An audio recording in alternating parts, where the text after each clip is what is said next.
Apa judulnya Bapak Ibu?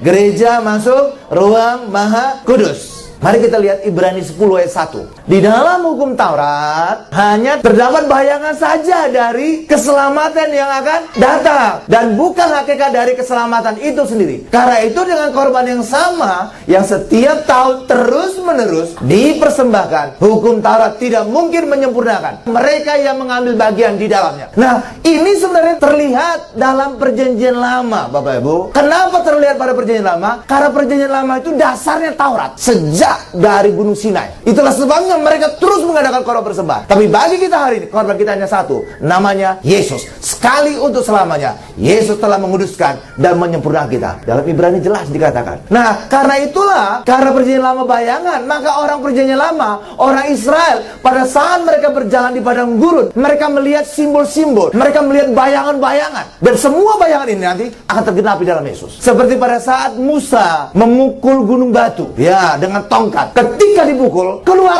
air. Dan batu, gunung batu itu, itulah gambaran nih, sang gunung batu kita, batu penjuru kita. Dan itu nanti akan tergantung dari sekal salib. Dan Yesus dipukul, Yesus tombak, dan Yesus mengalirkan darah dan air. Dan itulah memberikan keselamatan, kehidupan bagi kita. Amin. Sama seperti juga gunung batu dipukul, airnya nih memberikan kehidupan bagi orang Israel. Apalagi seperti ular tembaga. Ular tembaga digantung, dan setiap orang yang digigit ular, lihat mereka sembuh, lihat mereka selamat. Ya, sekarang gambar ini apa Bapak Ibu?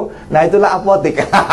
Coba salibnya nggak terlalu kelihatan, gelas gitu Bapak Ibu, salib gitu. Ketika orang melihat, oh gambar, oh itu ada apotik, di situ ada obat, di situ ada kesembuhan. Dan hari ini ada Yesus, lihat Yesus ada sembuhan, lihat Yesus kita selamat. Setelah itu orang lain nggak tahu, biarin aja. Itu gambar ular tembaga itu, benar Bapak Ibu? Tapi hari ini kita lebih dari itu. Ada Yesus, lihat Yesus, di situ ada keselamatan, lihat Yesus, di situ ada kesembuhan. Amin. Bahkan juga lihat Yesus, di situ ada berkat. Nah, pada generasi Ibrani, itu adalah pada saat kitab Ibrani ditulis Bapak Ibu, mereka melihat bukan simbol, tapi benar-benar hakikatnya Yesus yang tergantung di sekal salib Bapak Ibu. Tapi apa terjadi? Mereka degil, mereka mengeraskan hati, sehingga mereka tidak percaya Bapak Ibu. Itulah generasi orang Yahudi pada masa kitab Ibrani ditulis. Dan Tuhan memberikan waktu 40 tahun kepada mereka untuk percaya, untuk menerima Yesus. Nyatanya kebanyakan mereka tidak percaya. Itulah sebabnya 40 tahun kemudian, sejak kematian dan kebangkitan Yesus, Yesus mati dan bangkit sekitar tahun 30. Karena Yesus, kelahiran Yesus terhitung tahun 0. Itulah sebabnya abad ini, tahun ini, di dunia ini selalu mengacunya kelahiran Yesus. Itulah sebabnya tahun sebelum kelahiran Yesus disebut BC. Apa arti BC? Before Christ. Kalau setelah Yesus,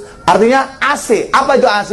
After Christ. Acuannya Yesus. Jadi Yesus tahun 0 lahir ya. Dan Yesus dikatakan usianya 30 tahun pada saat mulai pelayanan. Dan 3,5 tahun pelayanan. Jadi sekitar tahun 30-an Yesus mati dan bangkit. Benar Bapak Ibu? Dan Allah mengizinkan, Allah menunggu orang Yahudi untuk bertobat, untuk percaya Yesus. Ternyata mereka mengeraskan hatinya. Itulah sebabnya 40 tahun kemudian, dan itu sejumlah tahun, bangsa Israel mengitari tanah Kanaan Bapak Ibu.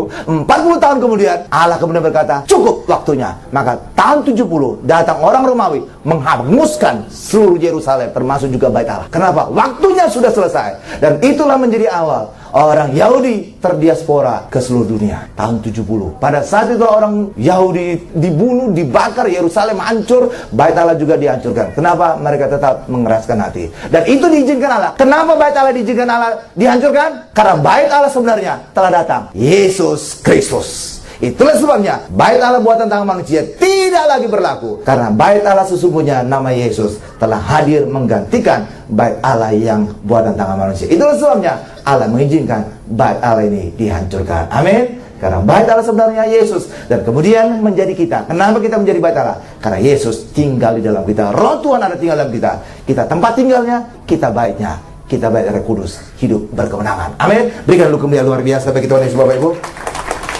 Haleluya. Nah, Roh Kudus Bapak Ibu, Roh Kudus itu menunjukkan bahwa jalan masuk ke ruang Maha Kudus tidak ada selama perjanjian lama. Tidak ada orang bisa masuk ruang Maha Kudus. Bahkan imam besar pun hanya sekali setahun. Dan hari ini kita bisa karena Yesus. Haleluya Bapak Ibu. Dan ketika kita ada di ruang Maha Kudus, disitulah kita mengalami kepenuhan. Disitulah kita mengalami kuasa Tuhan. Disitulah Allah ada di pihak kita. Dan disitulah tergenapi ayat, jika Allah di pihak kita, siapa lawan kita? Disitulah kita kemenangan, kita menang atas maut, kita menang atas penyakit, kita menang atas resesi, hidup kita menjadi berkemenangan. Amin. Berikan kemuliaan luar biasa bagi Tuhan Yesus, Bapak Ibu. Haleluya. Karena orang Yahudi menolak Yesus selama 40 tahun, Tuhan menunggu, Bapak Ibu.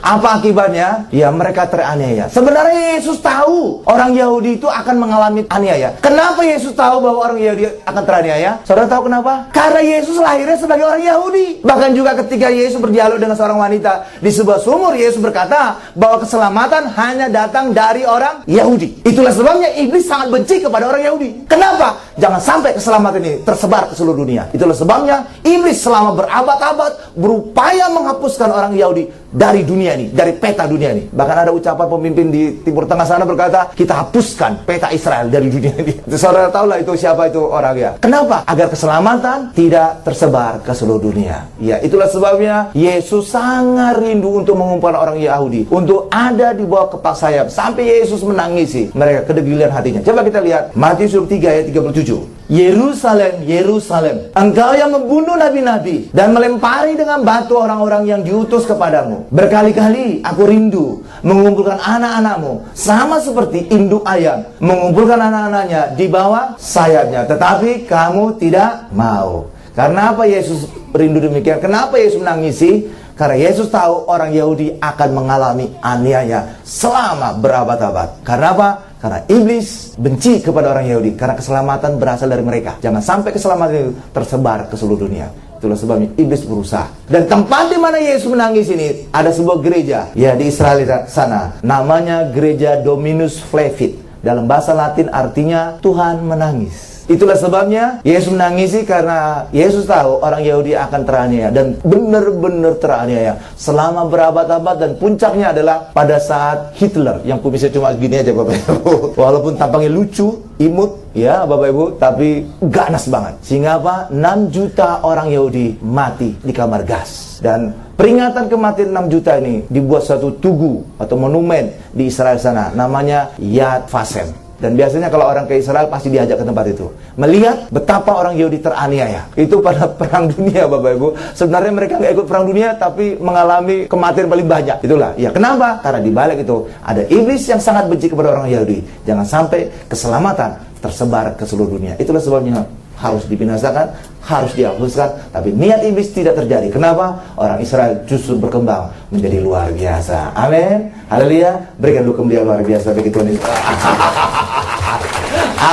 Sekarang kita masuk pada bagian kedua. Kita lihat bagaimana gereja akan masuk ruang Maha Kudus. Kita lihat Wahyu 1 ayat 13. Dan di tengah-tengah kaki Dian itu ada seorang serupa anak manusia, huruf besar, berarti menunjuk siapa? Yesus. Berpakaian jubah yang panjangnya sampai di kaki, dan dadanya berlilitkan ikat pinggang dari emas. Sekarang lihat kepada saya jelaskan. Jadi pada saat itu Yohanes pada saat naik ke surga melihat ada kaki Dian, dan di tengah-tengah ada anak manusia. Dan kenapa Yohanes melirik kepada menorah ini? Karena ada suara yang memanggil dia. Ada suara. Nah, itu ayat 12-nya. Nggak kita baca, Bapak Ibu.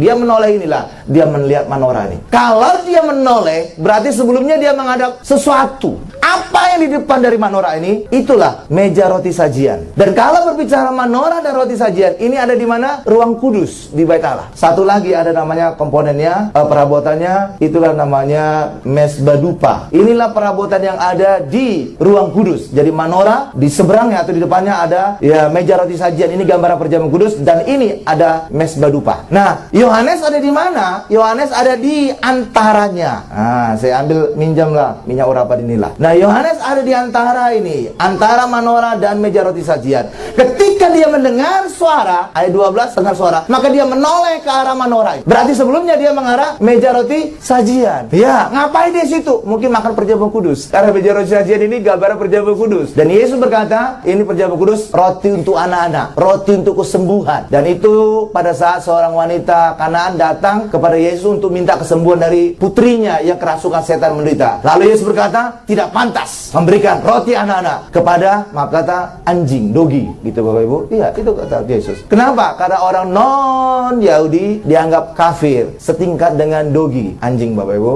Jadi Yohanes melihat kepada ini Bapak Ibu, dan ini adalah gambaran gereja. Jadi pada saat Yohanes melihat itu, gereja ada di ruang kudus. Gereja ada di ruang kudus karena menorah ini gambaran gereja. Bahkan ini sebenarnya gambaran Alkitab kita. Kok bisa gambar Alkitab ini, menorah ini? Karena sesuai dengan komponen-komponennya Bapak Ibu. Alkitab kita terdiri dari 66 kitab. Perjanjian Lama terdiri dari 39 kitab, Perjanjian Baru 27 kitab. Nah, ini terlihat dari menorah ini. Menorah ini ada kembang, ada kuncup, ya ada batangnya segala macam. Mulai dari batang tengah ini ke kiri saya, ini ada 39 komponen. Di kanan saya ini ada 27 komponen. Inilah gambar Alkitab kita. 39 kitab Perjanjian Lama, 27 kitab Perjanjian Baru. Amin. Itulah sebabnya Raja Daud berkata dalam Mazmur, firman-Mu adalah pelita bagi kakiku dan terang bagi jalanku. Jadi menorah ini gambaran Alkitab dan juga berbicara tentang 7 gereja. Dan 7 gereja ada di ruang kudus karena menorah ini ada di ruang kudus. Apa buktinya menorah itu gambaran gereja? Kita lihat Wahyu 1 ayat 20. Dan rahasia ketujuh bintang yang telah kau lihat pada tangan kananku dan ketujuh kaki dian emas atau menorah. Ketujuh bintang itu ialah malaikat ketujuh jemaat. Dan ketujuh kaki dian itu ialah ketujuh jemaat atau ketujuh gereja. Apa gereja itu? 7 gereja itu gereja apa? Saya bacakan gerejanya. Efesus, Smyrna, Pergamus, Tiatira, Sardis, Philadelphia, Laodikia. Ada 7 gereja. Dan apa yang terjadi? Ternyata 7 gereja ini punya masalah, punya dosa, punya kelemahan, punya kesalahan. Itulah sebabnya Yesus mengajari, Yesus mengarahkan mereka. Dan itulah yang tertulis di dalam Wahyu pasal 2 dan Wahyu pasal 3. Di situ Yesus berkata, kamu itu kudus, tapi kamu lakukan ini. Tapi kalau kamu menjadi menang, kamu akan mendapatkan ini. Jadi 7 gereja dinasihati, kamu ada salahnya ini, tapi kalau kamu menang, kamu dapat hadiah ini. Kamu salah ini, kamu menang, kamu dapat hadiah ini. Ada 7 gereja dinasihati Yesus. Karena apa? 7 gereja tadi bermasalah. Agar gereja itu bisa memperbaiki diri, agar mereka sungguh-sungguh bisa mengalami kemenangan berkenan kepada Yesus. Amin. Ya, dan pada dasarnya kalau saudara perhatikan nasihat Yesus kepada 7 gereja ini Bapak Ibu, sebenarnya itu nasihat bagi kita juga. Karena kita juga ada gereja. Ya, pada dasarnya adalah masalah dari ketujuh gereja mula-mula itu ialah mereka masih memiliki banyak pengajaran tentang Taurat dan campuran anugerah. Jadi nggak benar-benar anugerah murni Bapak Ibu. Selama gereja di ruang kudus ini adalah ruang kudus karena posisi menorah di ruang kudus, gereja masih bersifat Taurat dan duniawi Bapak Ibu. Ya, bahkan gereja Pergamus, spesial gereja Pergamus itu Bapak Ibu, ada di antara mereka mengikuti ajaran Bileam dan juga Nikolaus. Apa itu ajaran Bileam? Ajaran Bileam adalah ajaran yang mengatakan umat Tuhan yang diberkati masih bisa dikutuk. Itu salah. Hari ini sadari bahwa ketika kita di dalam Yesus, kita dibebaskan dari kutuk. Kenapa? Karena Yesus telah menebus kita dari segala kutuk. Kutuk Taurat lewat kematiannya terkutuk di atas kayu salib. Amin. Itulah sebabnya kita umat Tuhan di dalam Yesus. Saudara jangan khawatir, kita semua telah dibebaskan dari segala kutuk. Amin. Berikan kemuliaan luar biasa bagi Tuhan Yesus Bapak Ibu. Jadi ini kondisinya gereja di ruang kudus, dinasihati Yesus.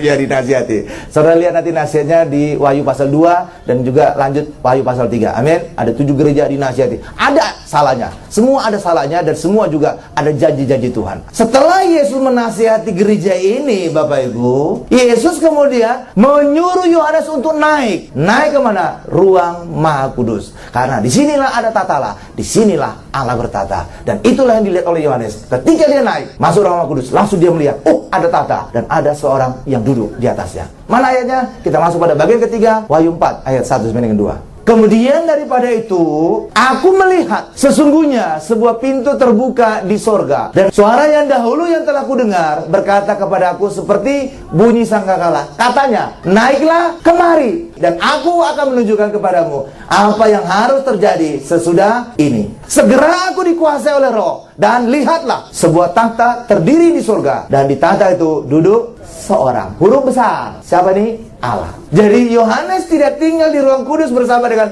7 gereja ini, tapi disuruh naik. Naik dari ruang kudus apa? Ruang Maha Kudus. Ketika dia naik, apa yang dia lihat? Takhta.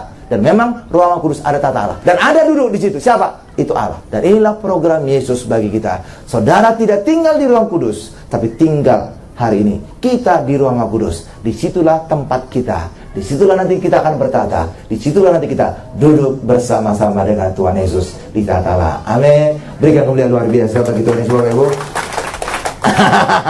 Dan Tuhan Yesus juga berjanji kepada gereja Pergamus akan memberikan mana yang tersembunyi. Mana yang tersembunyi itu ada di mana? Ada di tabut perjanjian. Karena di dalam tabut ada 3 jenis benda. Pertama adalah 2 loh batu yang berisi 10 perintah Tuhan. Yang kedua adalah tongkat bertunas Harun. Yang ketiga adalah roti mana. Inilah mana yang tersembunyi. Tabut itu ada di mana? Ada di ruang Maha Kudus. Jadi ketika Yesus berjanji kepada gereja Pergamus, kamu kalau menang, kamu akan mendapatkan mana yang tersembunyi. Berarti kalau mereka menang, mereka nanti akan naik ke ruang Maha Kudus dan beroleh mana yang tersembunyi itu yang ada di dalam tabut. Amin. Mana ayatnya? Kita buka. Wahyu 2 ayat 17. Siapa bertelinga, hendaklah ia mendengarkan apa yang dikatakan Roh kepada jemaat-jemaat. Barang siapa menang, kepadanya akan kuberikan dari mana yang tersembunyi, dan aku akan mengaruniakan kepadanya batu putih yang di atasnya tertulis nama baru yang tidak diketahui oleh siapapun selain oleh yang menerimanya. Jadi targetnya kita ada di sini, ruang Maha Kudus. Amin, Bapak Ibu.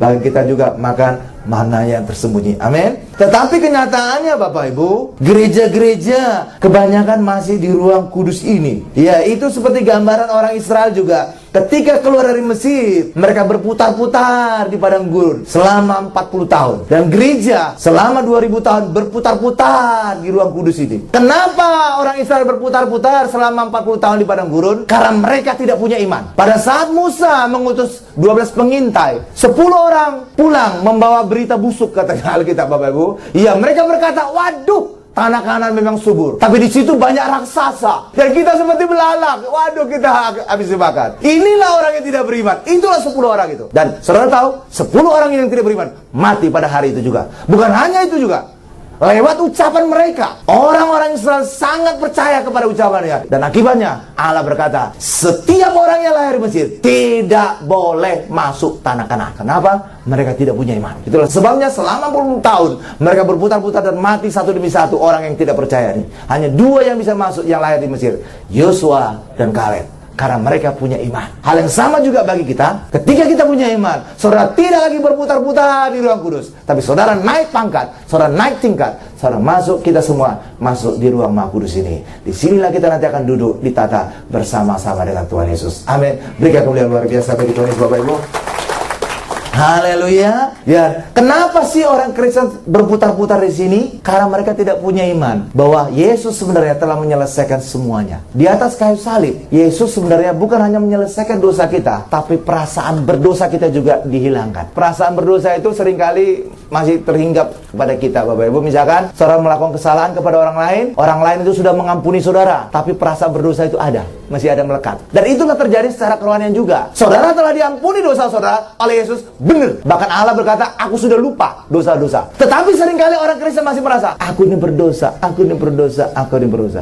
Perasaannya, tapi sebenarnya di hadapan Allah sudah hilang dosanya. Kenapa orang Kristen selalu mengingat dosa-dosa mereka? Karena banyak kali khotbah pendeta mengingatkan jemaat tentang dosanya. Padahal Allah sendiri melupakan. Ngapain itu pendeta melawan Allah? Benar Bapak Ibu? Lah Allah sudah melupakan, ngapain pendeta mengingatkan dosa kita? Itu kan melawan Allah itu. Lah iya dong. Allah sudah melupakan. Harusnya diajarkan bahwa jemaat jangan lagi ingat dosa, kita hari ini hidup dalam anugerah. Allah telah mengampuni. Tapi nyatanya khotbah masih mengingatkan jemaat tentang dosa-dosanya. Akibatnya apa? Walaupun faktanya Allah telah mengampuni dosa kita, tapi perasaan berdosa itu masih melekat. Itulah sebabnya selama 2000 tahun gereja berputar-putar. Kami ini orang berdosa, kami ini najis tralala, kami ini hamba yang tidak berguna, kami ini orang lemah, kami ini segala macam. Haleluya Bapak Ibu. Ya, hari ini sadari, fokus kepada Yesus. Jangan lagi fokus kepada diri saudara. Ketika saudara fokus kepada diri saudara, saudara akan melihat dosa saudara. Fokus kepada Yesus. Disinilah kesadaran. Oleh darah Yesus, dosa kita diampuni.